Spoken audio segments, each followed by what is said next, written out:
নমস্কার, শুরু করছি স্ট্রেট কাট নিউজে কথোপকথন পর্ব। আজ আমাদের সঙ্গে পেয়েছি বিশেষ দুই অতিথিকে। আমি একটু পরিচয় করিয়ে নেব। দিদি নমস্কার।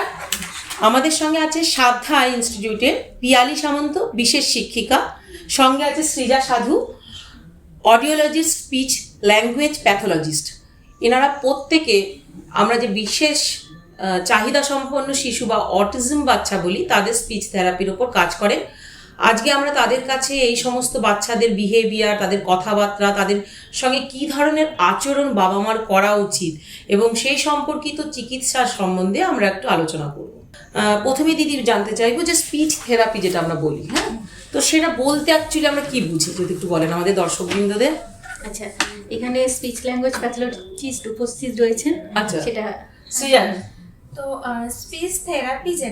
স্পিচ থেরাপি সাধারণত ছোট থেকে বার্ধক্যজনিত বয়স অবধি সমস্ত বয়সের মানুষদের, বাচ্চা হোক বা বয়স্ক মানুষ, তাদের কথা বলার সমস্যা, কোনো যোগাযোগ স্থাপনের সমস্যা, তার সাথে খাওয়ার সমস্যা, গলার কোনো আওয়াজে অসুবিধা বা কারোর কথা কিছু আটকে যাচ্ছে, এই ধরনের সমস্ত যে বিষয়টা, সেগুলোকে অনেকটা আমাদের তাদের সমস্যা থেকে তাদেরকে বার করে এনে দৈনন্দিন চলার পথে যাতে একটু সুগম হতে পারে, সুস্থ সুন্দর জীবন। হ্যাঁ, ওই জন্য আমাদের কথা বা খাওয়া রিলেটেড আমরা যে থেরাপি গুলোকে করাই, ওগুলোকে আমরা স্পিচ থেরাপি বলে থাকি।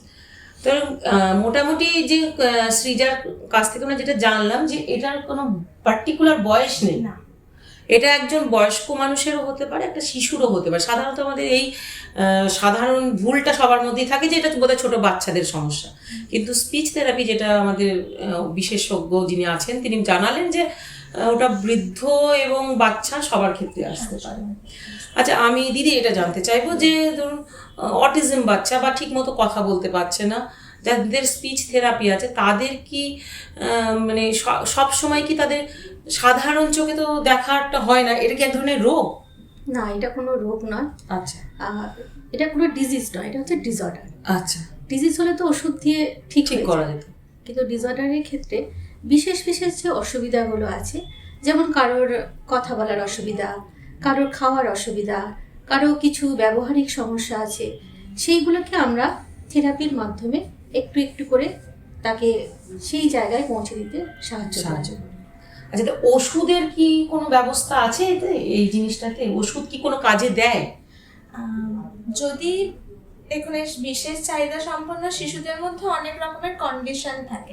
সাধারণত এই ধরনের জিনিসগুলোকে আমরা ডিজিজ তো বলি না, আমরা এটাকে বলি নিউরো ডেভেলপমেন্টাল একটা কন্ডিশন। আচ্ছা, যাদের বেড়ে ওঠার জন্য কোনো রকমের সমস্যা। এবার এই সমস্যাটাতে অনেকের ব্যবহারিক চাঞ্চল্য দেখা যায়, এক জায়গায় বসছে না, কারোর হয়তো হাত পাশে কন্টিনিউয়াসলি মুভমেন্ট করছে। এবার সেগুলো হচ্ছে ব্রেনের একটা সাইন্যাপটিক কানেকশনের এক্সেস নিউরন যখন আমার যাচ্ছে নিউরোট্রান্সমিটারের জন্য এগুলো হচ্ছে।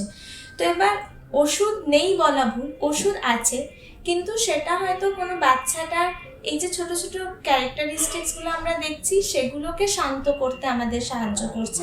কিন্তু হ্যাঁ, যে বাচ্চা কথা বলতে পারছে না বা দেরিতে কথা হচ্ছে, এটা ভাবার কোনো জায়গা নেই বা এরকম কোনো ওষুধ নেই যেটা খাওয়ালে বাচ্চাটা কথা বলা শিখে যায়। আচ্ছা, মানে মেনলি আমরা যেটা জানতে পারলাম যে ওষুধের মধ্যে দিয়ে যে স্পিচ থেরাপি না করিয়ে বাচ্চাকে কথা বলাবেন বা বয়স্ক ব্যক্তি যার কথা বলতে সমস্যা আছে সেটা যে কাটিয়ে উঠবে, সেটা কিন্তু সমাধান নয়।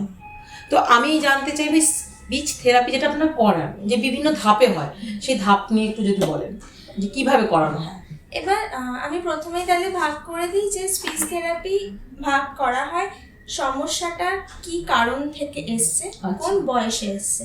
যদি বাচ্চা ছোটবেলা থেকে কথা বলার সমস্যা হয়, তাহলে নিউরো ডেভেলপমেন্টাল ডিলের কারণে সেই জিনিসটা আসছে, মানে স্নায়ুগত। এবার তার ক্ষেত্রে আমাদের শেখানোর পদ্ধতিটা হচ্ছে তাকে একদম জিনিসের ছবি দেখিয়ে, জিনিস চিনিয়ে, তার ব্যবহার দেখিয়ে শেখানো। এবার যদি আমি স্পিচ থেরাপি বলি, কোনো মাঝবয়সী হয়তো ক্লাস 10-12 পড়ছে, তাদের হয়তো কথার উচ্চারণে গিয়ে কোনো সমস্যা দাঁড়াচ্ছে, তখন সেটা আমরা আর্টিকুলেশন থেরাপিতে যাই। কোনো একটা পার্টিকুলার সাউন্ড আমরা কিভাবে প্রডিউস করব, যদি কারোর তোতলামি বা আটকে যাওয়া স্ট্যামারিং বা স্টাটারিং এর সমস্যা থাকছে, তাহলে সেক্ষেত্রে আমাদের ফ্লুয়েন্সি থেরাপি আছে। আচ্ছা, এবার যদি বয়স্ক বা যে কোনো বয়সে এখন স্ট্রোক একটা অনেক বড় কারণ, সিভিএ হচ্ছে, রোড অ্যাক্সিডেন্ট হচ্ছে, বা রাইট হেমিস্ফিয়ারে কোনো ড্যামেজ হচ্ছে, এই ধরনের কারণে যে কথা বলার সমস্যাগুলো আসে, তার ক্ষেত্রে থেরাপি টেকনিক কমপ্লিটলি আলাদা। আচ্ছা, মানে সেটা ডিপেন্ড করছে সেই বাচ্চা বা সেই শিশু বা বড় যে আসবে তার অবস্থা, তার অবস্থা আর কি কারণে কি সেই কারণ? সমস্যাটা হয়েছে। আর দিদি আপনার কাছে জানতে চাইবো আমি একটা কথা, যে এই যে বাচ্চাদের জন্য বিশেষভাবে যে প্রশিক্ষণ দেওয়া, এই বাচ্চাদের কি আর 5টা বাচ্চার সঙ্গে একসঙ্গে করা যায় না? অবশ্যই, এখন তো ইনক্লুসিভ সেটাই আচ্ছা। আমাদের ইনক্লুসিভ ওয়ার্ল্ডই আমরা বলছি, ইনক্লুসিভ এডুকেশন বলছি, ইনক্লুসিভ সোসাইটি একদম। বলছি। এই ইনক্লুসিভ কথাটা দেখবেন আমরা খুব শুনছি, কিন্তু এই ইনক্লুসিভ কথাটা খুব শক্ত, একটা ভারী শব্দ, এটাকে বহন করা খুব শক্ত। যেমন আমি একটা বাচ্চা যখন আসছে, ধরুন 3 বছরে তার ডিটেকশন হলো, তারপর তার থেরাপি চলছে, এবার 4 বছরে তাকে একটা কোনো প্রি স্কুলে দেওয়া হচ্ছে। প্রি স্কুলে সে যাচ্ছে, সে প্লে স্কুলে গিয়ে যাচ্ছে, খেলছে, বাড়ি চলে আসছে, কিন্তু সেটা তো আমাদের সেটা হলো না। যখনই তাকে একটা স্কুলের স্ট্রাকচার আমরা দিতে যাচ্ছি, যেটা ক্লাসরুম, চেয়ার, টেবিল, বেঞ্চ যেখানে আছে, সেখানেই আমাদের অনেক রকম অসুবিধার সম্মুখীন হতে হচ্ছে। প্রথমত ছেলেটি এক জায়গায় বসে না, তারপরে আসছে, বসলো তো তারপরে বোর্ড কপি করছে না, এবং আমাদের যে স্ট্রাকচার দরকার স্কুলে, যেমন একজন স্পেশাল এডুকেটর, একজন speech language pathologist, occupational therapist, সেই যে স্ট্রাকচার দরকার সেটা কিন্তু আমাদের স্কুলগুলোতে এখনো নেই, তৈরি করে গড়ে উঠতে পারেনি, মানে পরিবেশগত সমস্যা। তারপরে তো রয়েছে অনেক রকম সমস্যা, যেটা হচ্ছে অ্যাকসেপ্টেন্স। আমার শিশু আরও 10-5টা শিশুর থেকে যে একটু পিছিয়ে, সেটা যদি পেরেন্টসরা বুঝতে পারেন প্রথমেই, তাহলে এটা আমাদের সুবিধা হয়। কিন্তু যদি বয়সটা চলে যায়, যেমন অনেক বাচ্চাকে আমরা পাই 7 বছরে, কাউকে পাচ্ছি 8 বছরে, সেখানে কিন্তু আমাদের লড়াই করাটা আরো কঠিন হয়ে যায়। মানে যত ডিলে হবে জিনিসটা, এবার ইনক্লুসিভ স্কুল, ইনক্লুসিভ সোসাইটি আমরা বলছি, কিন্তু এটা সমাজে যখন আমরা যাচ্ছি বা সমাজে যখন আমরা কাজ করতে যাচ্ছি, সেখানে কিন্তু আমাদের প্রতি মুহূর্তে অসুবিধার সম্মুখীন হতে হচ্ছে। যে আমরা বলছি যে সবার জন্য পৃথিবী, কিন্তু সেখানে যখন আমরা হাতে কলমে কাজ করতে যাচ্ছি, সেখানে কিন্তু দেখছি যে মানুষ এখনো সেই শিক্ষাতেই আসেনি। প্রথমত এমপ্যাথি ব্যাপারটাই নেই। আমি যদি ওই জায়গায় থাকতাম তাহলে আমার কি কি অসুবিধা হতো, সেটাও এখন আমরা বুঝতে পারি না।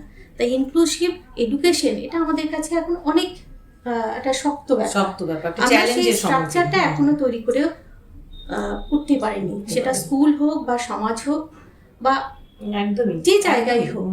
একদমই দিদির কথাতে একদম সহমত, যে আমরা সাধারণত মানে অটিজম ছাড়ুন, একটা বাচ্চা তোতলিয়ে কথা বলছে, সেটাকে আমরা সবসময় হাস্য ব্যঙ্গ। এবার এই অটিজম শব্দটা তো মানে আমার কাছে যেসব শিশুরা আছে, আমাদের সাধ্যায় যেসব শিশুরা আছে, সেসব বাবা মায়েদের কাছেও তো প্রথম, মানে অটিজম থাকলে কি কি মানে অবস্থার সম্মুখীন হতে হয়, তারা তো তখন বুঝতে পারে, এবং সেটা জানতে জানতে অনেকটা সময় পেরিয়ে যায়। একদমই তাই। এই কথা সূত্র ধরে দিদি আমি জানতে চাইবো যে আমাদের এই অটিজম বাবা মা যারা, তাদেরও লাইফে প্রথমবার তারা অভিজ্ঞতার মানে তাদের অভিজ্ঞতা হচ্ছে, তারা দেখছে যে তার বাচ্চা 8-5টা বাচ্চার মতো স্বাভাবিক কেন আচরণ করছে না, তারাও সে উদ্ভ্রান্ত। তো আমি আপনারা সেই বাবা মার প্রতি কি বার্তা দেবেন, যে যাতে তারা বুঝতে পারে তার বাচ্চার কিছু অসুবিধা, যে তৎক্ষণাৎ তারা দেরি না করে কিছু একটা করুক, যার জন্য তার বাচ্চার সেই সমস্যা থেকে সে বেরিয়ে আসতে পারে। প্রথমত যত তাড়াতাড়ি আর্লি ইন্টারভেনশন হয়, যত তাড়াতাড়ি ডিটেকশন হয়, তত ভালো। প্রথমত আমার বাচ্চা চোখের দিকে তাকিয়ে কথা বলছে না, আমার বাচ্চাকে ডাকলে সাড়া দিচ্ছে না, তৎক্ষণাৎ একজন চিকিৎসকের কাছে যাওয়া উচিত। এমনি সাধারণ জেনারেল ফিজিশিয়ান, মানে পেডিয়াট্রিক শিশু বিশেষজ্ঞের কাছেই যাওয়া উচিত। এবার যদি সেই বিশেষজ্ঞের মনে হয় এই বাচ্চার কিছু অসুবিধা আছে, তখন থেরাপিস্টের কাছে পাঠান, এবং থেরাপিস্টরা যেটা বলছে সেটা যেন অক্ষরে অক্ষরে পালন করা হয়। যেমন চোখের দিকে যখন কথা বলছে না, তখন যে যে কাজগুলো করতে বলছে সেইগুলো করা, বা থেরাপিগুলো যেন কন্টিনিউ, এবং অ্যাকসেপ্টেন্স, এই কথাটা বারবার বলছি যত তাড়াতাড়ি আমরা এটাকে অ্যাকসেপ্ট করব তত তাড়াতাড়ি বাচ্চার উন্নতি হয়। আচ্ছা, সেটা আমি তোমার কাছে জানতে চাইবো যে কথা প্রসঙ্গে তুমি বললে যে অ্যাক্সিডেন্ট যদি হয় বা কারো ব্রেন স্ট্রোক হলো, কোনো সাইড প্যারালাইসিস হয়ে গেল, তার সেক্ষেত্রে তো তার কথা বলা আটকে যায়। তো সেটার ক্ষেত্রে চিকিৎসা স্পিচ থেরাপিতে কিছু আছে কি? তাতে সেটা একটু অবশ্যই আমাদের স্পিচ থেরাপির একটা ডোমেনই আছে অ্যাকোয়ার্ড ল্যাঙ্গুয়েজ ডিসঅর্ডার, যে কারণে হয়তো বাচ্চা বা সেই মানুষটি তার কথা শেখার যে বয়স সেটা উত্তীর্ণ হয়েছে, এবার সেই সময় তার কোনো অ্যাক্সিডেন্ট হতে পারে, স্ট্রোক হতে পারে, কোনো আমাদের ব্লাডের ক্লটের বা হ্যামারেজের কারণে তার কথা বলাটা বন্ধ হয়ে গেল। তো সেক্ষেত্রে প্রাইমারি সেকশনে যেটা হয় যে আগে হসপিটালে এমার্জেন্সি ওয়ার্ডে ভর্তি করা, তার নর্মাল চিকিৎসা শুরু হয়। এবার অনেক সময় কি হয়, কন্ডিশন এই জায়গাতে পৌঁছয় সে হয়তো মুখে খাবারটা নিতে পারছে না, তাকে সেক্ষেত্রে আমাদের রাইলস টিউব লাগানো হচ্ছে। তো এবার যখনই রাইলস টিউব লাগানো হচ্ছে, তার খাদ্য যেটা আমাদের স্বাভাবিকভাবে আমরা মুখে চিবিয়ে খেয়ে থাকি সেটা লিকুইডে ট্রান্সফার হয়। তো আমাদের এখানেও স্পিচ থেরাপিস্টের রোল আছে, সে একজন সোয়ালো থেরাপিস্টও। তো সেখানে রাইলস টিউব থেকে খাবার খাওয়াটাকে কিভাবে আমরা মুখে ট্রান্সফার করতে পারি সেখানে আমাদের একটা কাজ শুরু হয়। এবার ল্যাঙ্গুয়েজের ক্ষেত্রে সবসময় যে পুরো ল্যাঙ্গুয়েজটাই অ্যাফেক্টেড হয় সেটা হয় না। কারোর ক্ষেত্রে কি হয়, কম্প্রিহেনশন বা বোঝার জায়গাটা নষ্ট হলো, বলার জায়গাটা একই রইলো। কারোর বলার জায়গাটা নষ্ট হয়ে গেল, সে সব বুঝতে পারছে। তো এই ধরনের সমস্যাটাকে আমরা অ্যাফেজিয়া বলে থাকি, ল্যাঙ্গুয়েজ ডিসঅর্ডার। তো অ্যাফেজিয়া যদি হয় তাহলে সেক্ষেত্রে আমরা আমাদের অনেক রকমের এখন এএসি হয়েছে, আর আমাদের স্পিচ থেরাপিরও কিছু মেলোডিক ইন্টোনেশন থেরাপি আছে, আরও অন্যান্য থেরাপি টেকনিকের মাধ্যমে আমরা এটা করি। আরেকটা সেক্টর থাকে যেটা বয়সজনিত কারণে স্ট্রোক আর অ্যাক্সিডেন্টের কারণে, বা যদি কোনো বাচ্চার জন্ম থেকে স্নায়ুগত সমস্যা থাকে তাহলে তাদের ডিজার্থ্রিয়া বা মোটর স্পিচ ডিসঅর্ডার হয়।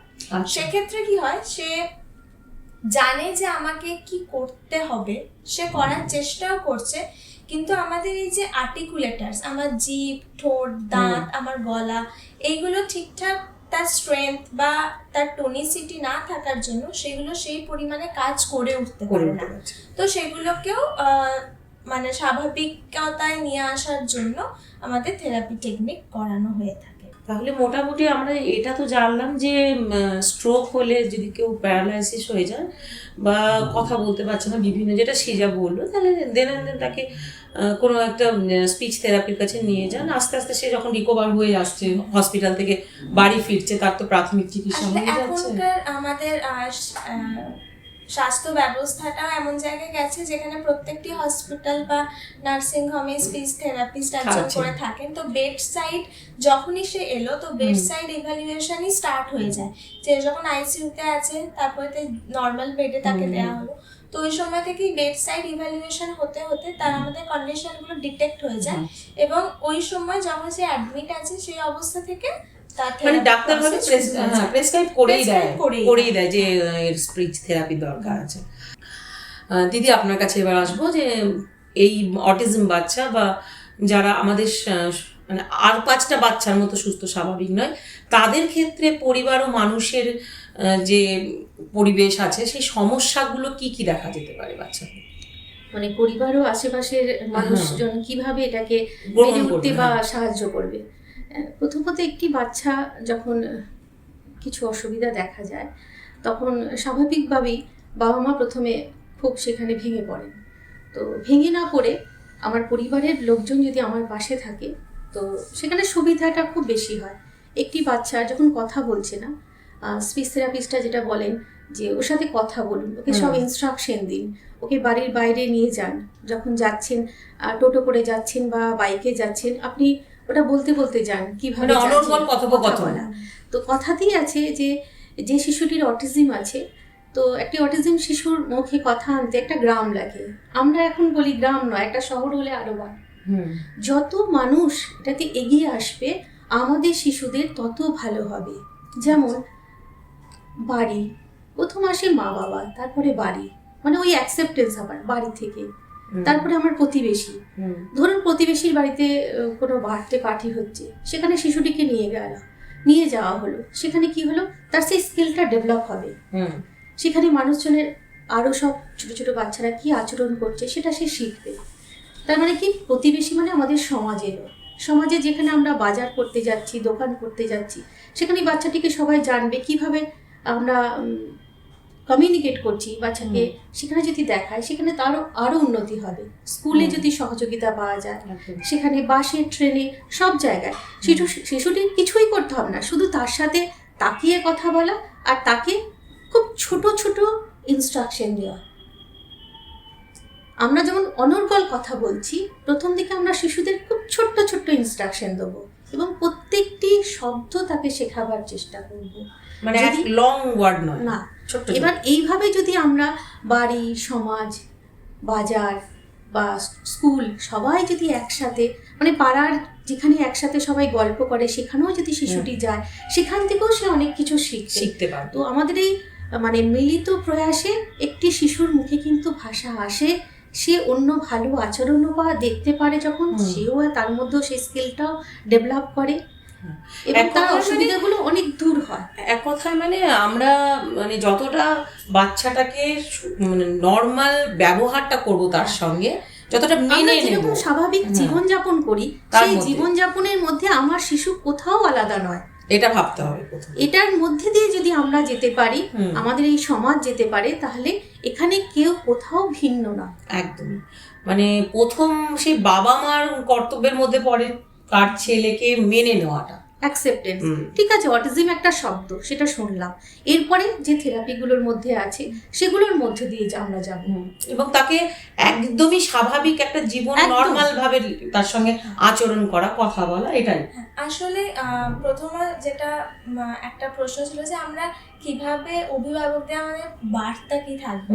প্রথমত যেটা একদম প্রাইমারি লেভেলের বার্তা, যেটা আমরা যারাই বিশেষজ্ঞ আছে এখানকার বলে থাকি, যে এক জায়গা থেকে হয়তো জানা গেল বা একজন ডক্টর হয়তো বললেন যে হ্যাঁ বাচ্চার অটিজম আছে, মা বাবাদের কি হয়, এটা কি সত্যি, আমি আরেকজনের কাছে গেলাম, এরকম করতে করতে তারা হয়তো দেখা গেল তার বাচ্চাটার বয়স 2 বছর থেকে বেড়ে 3.5 বছর হয়ে গেল, শুধুমাত্র তারা এই অ্যাকসেপ্টেন্সটা নিতে পারলো না যে একজন আমার বাচ্চাকে অটিজম ডায়াগনোসিস দিয়েছে।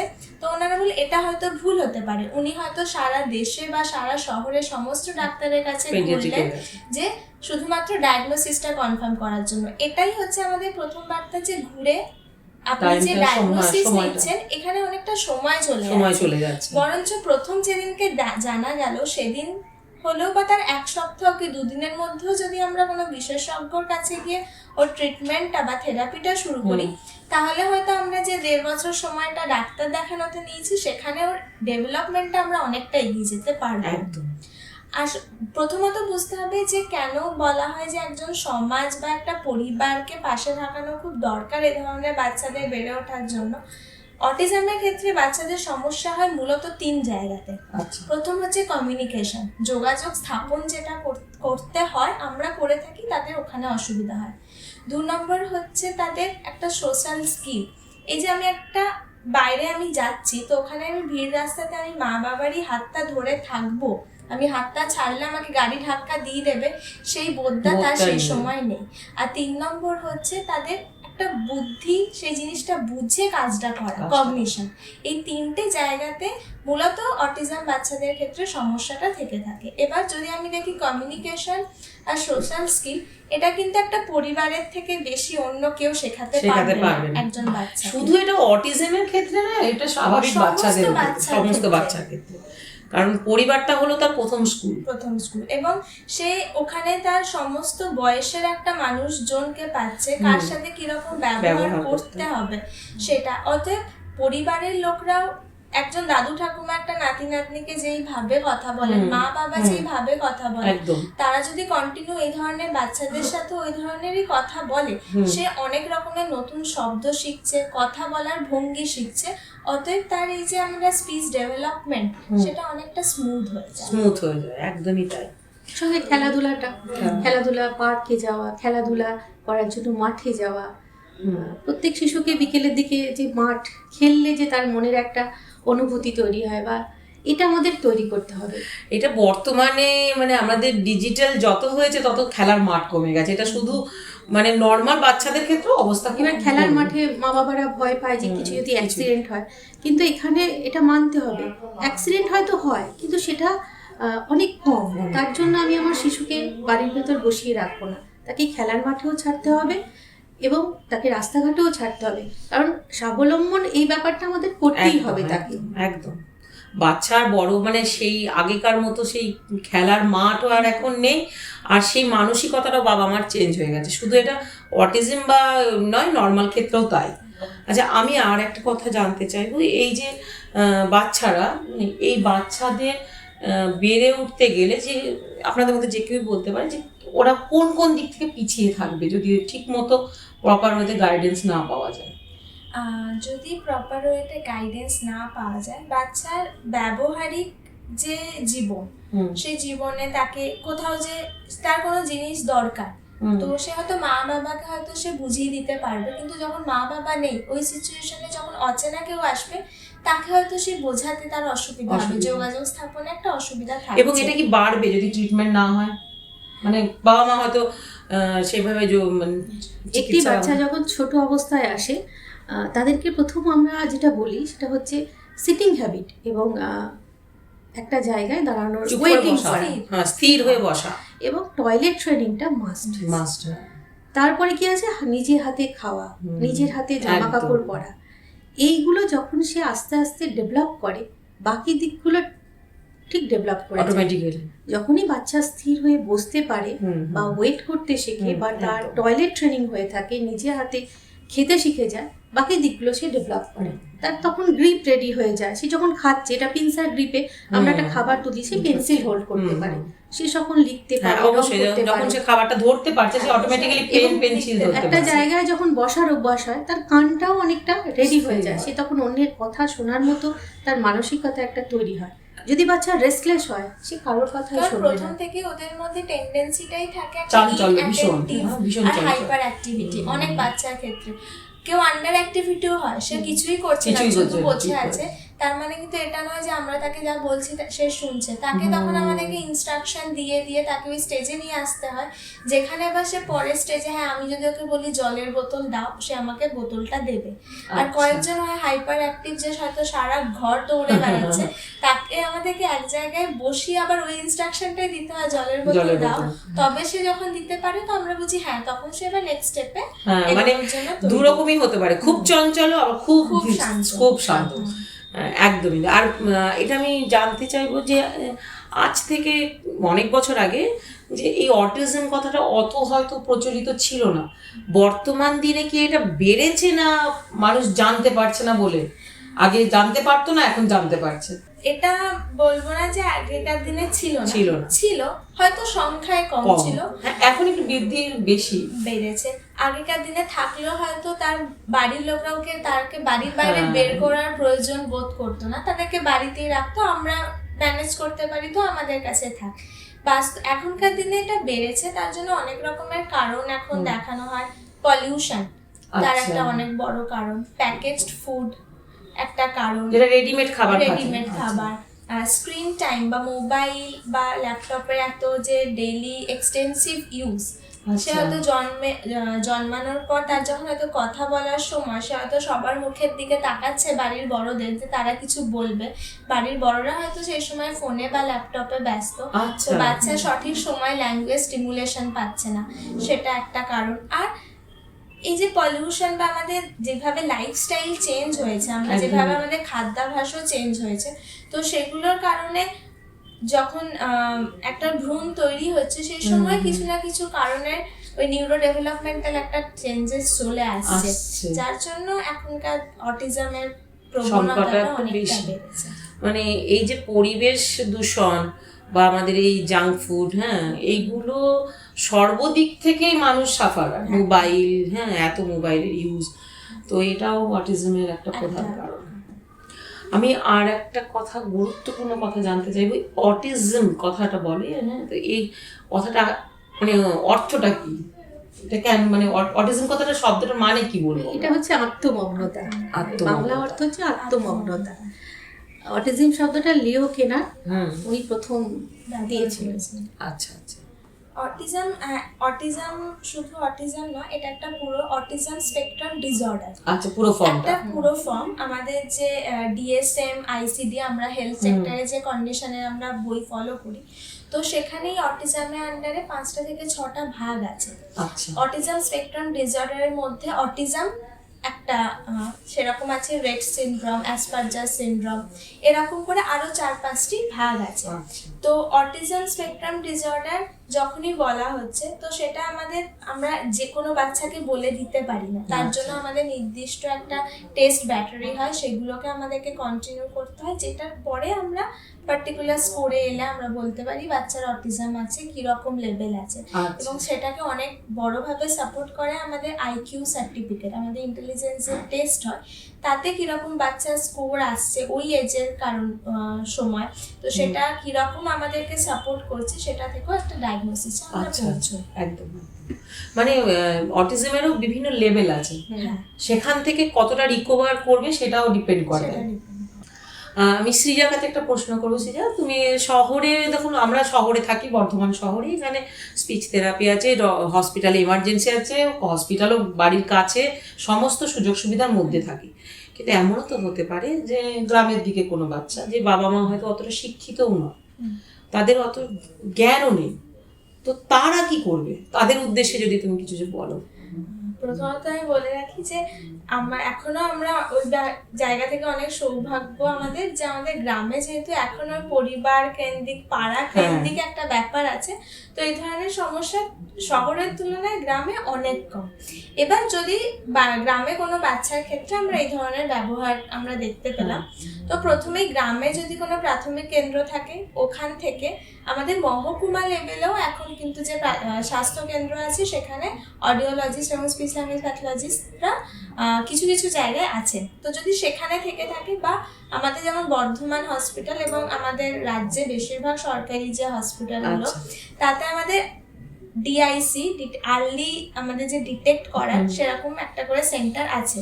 তো সেখানে যখনই বাচ্চাকে নিয়ে সেই পরিবারের লোকেরা আসছেন, সেখান থেকে তারা একটা গাইডেন্স পেয়ে যাচ্ছে, কেস হিস্ট্রির থ্রুতে তাদের জেনে নেওয়া হচ্ছে কিরকম কি সমস্যা, এবং সেখান থেকে আর আগামী দিনে তাকে কি কি করা হবে সেরকম সার্ভিস প্রোভাইড করা হয়, মানে গাইডলাইন দেওয়া হয়।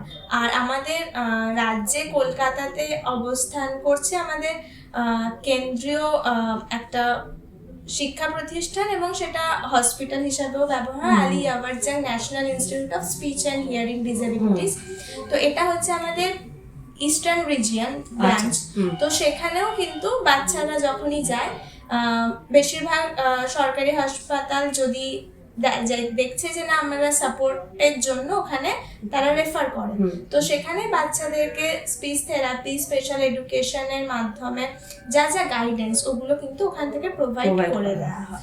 মোটামুটি যে আপনি গ্রামে থাকুন বা শহরে, প্রাথমিক চিকিৎসা কেন্দ্রে যান বা মহকুমা হাসপাতালে যান, যেখানেই যান, আপনি যদি প্রপার চ্যানেলে যান, মানে ডাক্তার যে নির্দেশগুলো দিচ্ছে ঠিকঠাক ওয়েতে যদি যান, তাহলে গাইডলাইন আপনি সরকারি দপ্তর থেকেই পেয়ে যাবেন। আর আমি আর একটা জানতে চাইবো, এটা কি মানে খরচা কেমন, মানে ট্রিটমেন্টের? যদি আমি সরকারি মাধ্যমে চিকিৎসা চালাই, থেরাপি চালাই, তাহলে সেক্ষেত্রে সেই খরচাটা কোনো বিষয় নয়। কিন্তু হ্যাঁ, যদি এবার সব জায়গাতে, বা আমি যদি চাই আমি আরো উন্নত মানে যাব, আমি আরো ইন্ডিভিজুয়ালাইজড প্রোগ্রাম চাই, আমি আমার বাচ্চাকেই শুধু করাতে চাই, আমি সময়টা ডিউরেশন চাই, তো সেক্ষেত্রে যদি আমি প্রাইভেট সেটআপে যাই, তো সেখানেও ব্যবস্থা আছে, খরচাটা ওখানে বেশি অবশ্যই, যেহেতু ইন্ডিভিজুয়ালাইজড হচ্ছে, ওখানে আমাদের মানে সেক্ষেত্রে বাবা মা যদি চায় যে না আমার ছেলের জন্য আমি আরো কিছু বিশেষ করে করতে চাই, সেটাও করতে পারে, সেটা তার বাবা মার আর্থিক সামর্থ্যের উপর ডিপেন্ড করছে। দিদি, আমি আপনার কাছে জানতে চাইবো, এই যে বিশেষ চাহিদা সম্পন্ন শিশুদের নিয়ে আপনারা যে কাজ করছেন, দীর্ঘদিন করছেন, আপনাদের অভিজ্ঞতাও অনেক আছে, তো এক্ষেত্রে এই কাজটা করতে গেলে আপনারা সাধারণত কি কি সমস্যার সম্মুখীন হন, সেটা যদি বলেন, দর্শকদের সঙ্গে শেয়ার করেন। সমস্যা তো প্রতি মুহূর্তেই আমরা সম্মুখীন হই। তো প্রথমেই বলবো যে ডিসেবিলিটি সার্টিফিকেটটা খুব দরকার এই ক্ষেত্রে। আচ্ছা, এখানে বর্ধমান জেলাতে বর্ধমান হাসপাতালে ডিইআইসি, ডিস্ট্রিক্ট আর্লি ইন্টারভেনশন সেন্টার, সেখানে আমাদের অটিজম যে সার্টিফিকেট পাওয়া যায়, এবং এটা সপ্তাহে 5 দিনই ওখানে খোলা থাকে। আচ্ছা, সকাল 11টা থেকে 1টার মধ্যে এলেই ওখানে সাইকোলজিস্ট আছেন, উনি বর্ধমান হাসপাতালে DEIC বিভাগে আচ্ছা। অটিজম সার্টিফিকেট কিন্তু বাচ্চার যদি অটিজম থাকে সেখানে তারা দেখে এবং তারপরে সার্টিফিকেট তারা প্রোভাইড করে একটা নির্দিষ্ট প্রসেসের মধ্যে দিয়ে গিয়ে। আচ্ছা। তো প্রথমে সার্টিফিকেট খুব দরকার। যেমন রাস্তাঘাটে আমি যাচ্ছি, যখন ছেলেমেয়েরা একটু বড় হচ্ছে তাদের অনেক সেন্সারি ইস্যু থাকে। ধরুন কারো এখন চুলটা খুব কার্লি, তার হয়তো হাত দিতে গেল, কিন্তু তার উদ্দেশ্য কোনো খারাপ নয়, শুধু ওই টেক্সচারটা তার পছন্দ হচ্ছে, বা তার ব্যাগের একটা চেন খোলা আছে, সেই খোলা জিনিসটা সে দেখতে অভ্যস্ত না, সে চেনটি লাগিয়ে দেবে। সেখানে কিন্তু যেহেতু ছেলেটি বা মেয়েটি একটু বড় হয়েছে, যদি অপোজিট জেন্ডার হয় সেখানে একটা পরিস্থিতি অন্যরকম হচ্ছে। সেখানে বাবা মায়ের কাছে যদি সার্টিফিকেট থাকে, তো এখন মোটামুটি অটিজম কি বা বিশেষ চাহিদা সম্পন্ন শিশু কি আমরা প্রত্যেকেই জানি। তো সেই ক্ষেত্রে অসুবিধাটা অনেক কম। এছাড়া স্কুলের ক্ষেত্রে বাচ্চার অটিজম থাকলে একজন রাইটার পাওয়া যায় মাধ্যমিকে, এবং সময়ের ক্ষেত্রে তার 4 ঘন্টা সময়ও সে বেশি পায়। এই সুবিধাগুলো সে পেতে পারে। তাছাড়া একটা পেনশন ওরা পায়, এবং গভর্নমেন্ট থেকে। হ্যাঁ, এখন থেরাপির জন্য নিরাময় যদি তাদের কার্ড করা থাকে, সেখান থেকে থেরাপির জন্য ইয়ারলি 20,000 টাকা পর্যন্ত তারা থেরাপিতেই পায়। এছাড়া তাদের চিকিৎসার এবং আনুষঙ্গিক আরো অনেক কিছু, প্রায় 1 লাখ টাকা পর্যন্ত তারা কিন্তু সাহায্য সরকার থেকে। হ্যাঁ, এটা নিরাময় কার্ড থাকলে। যদি সার্টিফিকেটটা তার না থাকে তাহলে সে কিন্তু কোনোটাই পাবে না। মানে একদম প্রাথমিক পদক্ষেপ হচ্ছে ওই অটিজম করার PH সার্টিফিকেটটা জোগাড় করা। এরপর ধরুন আমরা যেখানে কাজ করি, যেসব জায়গায় সেখানে বাচ্চাদের চিৎকার চেঁচামেচি থাকে, প্রতিবেশীরা যেগুলো, কারণ কারোর বাড়িতে যদি এটা না থাকে অনেক রকম অবজেকশন আছে, সেই ক্ষেত্রে যদি বাচ্চাটির ডিসেবিলিটি সার্টিফিকেট থাকে সেক্ষেত্রে অনেকটা আমাদের কাজটা সহজ হয়ে যায়। যে এদের যে রুলস গুলো থাকে, যে আইন কানুন, যে লস গুলো আছে, সেগুলো আমরা তখন সেগুলো বলতে পারি যদি সার্টিফিকেট থাকে। যদি সার্টিফিকেট না থাকে তখন কিন্তু আমরা অনেকটা পিছিয়ে থাকি। একদম। আর মানুষ এখনো ওই জায়গায় তো পৌঁছায়নি। এমপ্যাথি ব্যাপারটা যখন আসবে, আমাদের যেসব সোসাইটিগুলো আমরা কাজ করি, যেসব স্পেশাল স্কুল এখনো আমরা কাজ করছি, এই ইনক্লুসিভ, এখন তো স্পেশাল স্কুল কনসেপ্টটা নেই, সবই ইনক্লুসিভ স্কুল হয়ে গেছে। আর সেই তুলনায় স্পেশাল স্কুল বোধহয় এখন নেইও, নতুনভাবে সেরকমভাবে কোনো স্পেশাল স্কুল নেই। তো আমরা যারা এখনো পর্যন্ত কাজ করছি, আমাদের কাজটা হয়তো সহজ হবে, মানুষ হয়তো বুঝবে, জানবে, তখন কাজটাও হয়তো আমরা যারা এখনো পর্যন্ত করছি, লড়ছি, তাদের কাজটা করতে বা ভালোবাসাটা থাকবে। একদমই তাই। যদি মানে সাধারণ মানুষ যারা আমাদের সমাজে আমরা আছে, আমাদের চারপাশে যেসব সমাজ আছে, তারা যদি জানে, সমাজে আমরা যাদেরকে সকল স্বাভাবিক মানুষ বলে আমরা জানি, যারা নিজেদেরকে বোঝানোর চেষ্টা করে যে আমরা স্বাভাবিক মানুষ, তারা যদি এ ধরনের বাচ্চাদের ক্ষেত্রেও নিজেদের স্বাভাবিকতাটাকে বজায় রাখে এবং তাদের অসুবিধাটা বুঝে সেই সময়ে তাদের মতো হয়ে একটু কাজটা করে, তাহলে কিন্তু এই বাচ্চাদের বেড়ে ওঠাটা বা তাদেরকে নিয়ে তাদের পরিবারকে যে একটা সফর বা একটা যাত্রা করতে হয়, সেটা অনেকটা সহজ হয়ে যায়। একদমই সেটাই। মানে শুধু দর্শক বিন্দুদের কাছে এটাই আর কি ওনাদের অনুরোধ, যে আপনি আর কিছু না পারুন, অ্যাটলিস্ট মানসিকভাবে তাকে সহযোগিতা দিন, সহমর্মিতা দিন, যাতে এনারা যে কাজটা করছে সেই কাজটা ভীষণ কঠিন কাজ, ভীষণ লড়াইয়ের কাজ, সেটা যাতে সহজ স্বাভাবিক হয়। আমরা আমাদের আলোচনা পর্বের একদম শেষের অবস্থায় চলে এসেছি, এবং শেষ দিক থেকে আমি একটা বাবা মার উদ্দেশ্যে দিদি একটা পজিটিভ বার্তা চাইবো, যে কোনো বাচ্চা তার ডায়াগনোস হয়েছে, সে অটিজম ধরা গেছে, সে লেভেলও যাই হোক না কেন, সে কি মানে চিরকালই যতদিন বাঁচবে অটিজমের আওতায় আসবে, না তার একটা ওখান থেকে বেটার কিছু উন্নতি দেখা যেতে পারে? বেশিরভাগ ক্ষেত্রেই সে কখনোই ওই অটিজমের ওই লেভেলে থাকবে না। আমি যদি তার সঠিক বয়সে সঠিকভাবে এবং প্রত্যেকটি ক্ষেত্রে যদি তার থেরাপি শুরু হয়, তার ট্রিটমেন্ট চলতে থাকে, বাড়িতে সেইভাবেই সাপোর্ট পায়, স্টিমুলেশন সেভাবে থাকে, তাহলে ধীরে ধীরে তার সেই কন্ডিশন থেকে অনেকটাই ইমপ্রুভমেন্ট হয় এবং আমাদের কাছে অনেক এরকম বাচ্চা আছে যারা নর্মাল স্কুলেই যাচ্ছে, নর্মাল লাইফ লিড করছে, হায়ার স্টাডিজও করছে বাহ। এবং জবেও জয়েন করছে। বাহ। অর্থাৎ এরকম কোনো ব্যাপার নেই যে অটিজম আমি যেই একটা ডায়াগনোসিস হলো একটা বাচ্চা তো সে তার লাইফ লং ওই ডায়াগনোসিস Carry ক্যারি করবে করবে না। না, এরকম হয় না আচ্ছা সাধারণত। দিদির এই বিষয়ে কিছু বলেন। শুধু অটিজম কেন, ডাউন সিনড্রোম বা ইন্টেলেকচুয়াল ডিসেবিলিটি যেসব শিশুদের থাকে এরা অনেকটাই স্বাভাবিক জীবনযাত্রা করতে পারে। ভালো চাকরি নাই বা করলো, জীবনে বেঁচে থাকতে গেলে আরো অনেক কাজ আছে, আর অনেক কাজ সেই কাজগুলো আমরা তাদেরকে শেখাবো এবং স্বনির্ভর করার স্বাবলম্বীটা হওয়াটাই তো চেষ্টা বড়। করব। যেমন জলের একটা ফিক্সড রেট আছে, একটা 10 টাকার বোতল বা 20 টাকার বোতল, কোনো একটা জলের কাউন্টারই করা হলো, সেখানে বাচ্চাটা 10 টাকা 20 টাকা তো নিতেই পারবে। সেরকম একদমই। ছোটখাটো সে সারাদিন কোনো কিছু যা মানে কাজ করছে, কাজ করে সে কিন্তু নিজের পায়ে সে দাঁড়িয়ে আছে, এটাও তো অনেক বড় ব্যাপার, একদমই স্বাবলম্বী যেটা স্বাবলম্বী। এবার আমরা তো কারো না কারোর অধীনে কাজ করি বা আমাদের মাথার উপর আমাদের পিতামাতাও থাকেন, তো আমরা সেইভাবেই দেখব যে এই একটা সংস্থা, ধরুন আজকে এখানে যে আমরা এসছি, এখানে একজন যিনি হেড আছেন তার নিচে অনেকেই আমরা কাজ করছি।